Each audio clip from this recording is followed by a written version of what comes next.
অনেকে কষ্ট সহ্য করতে না পেরে সুইসাইড করে। যে সুইসাইড করে, বিষ খায়, ঘুমের ওষুধ খায়, কিংবা অন্যান্য পথ অ্যাপ্লাই করে, যখন ফাঁসিতে সে ঝুলে যায়, ফাঁসির মাধ্যমে সুইসাইড করতে গেলে তার আবেগটা, তার কষ্টটা যখন তার ভিতরে আউট অফ কন্ট্রোল শয়তানে বানিয়ে ফেলে, সে আউট অফ কন্ট্রোল হয়ে যায়, তখন সে নিজের হাতে দড়ি বাঁধে, তখন কিন্তু সেন্স কাজ করে না। যখন সে এটাকে রাউন্ড করে, তখন সেন্স কাজ করে না।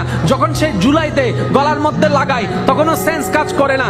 যখন সে ঝুলে যায়, পা থেকে চেয়ারটা সরাই ফেলে, যখন আর কোনো উপায় থাকে না, তখন শয়তান ওখান থেকে সরে যায়। সরে যাওয়ার পরে তার বিবেক তখন কাজ করা শুরু করে, তখন সে নিজেই বাঁচতে চায়, নিজেই ছুটতে চায়, কিন্তু আর কোনো উপায় থাকে না। তখন সে ভাবতে থাকে, আমি কেমনে করলাম, আমি কেমনে করলাম, কষ্ট তো আরো অনেকের জীবনে আছে, ওরা তো ঝুলে নাই, আমি কেন ঝুলে গেলাম। এই জন্য ভাইয়েরা, শয়তান থেকে সবসময় সাবধান থাকতে হবে।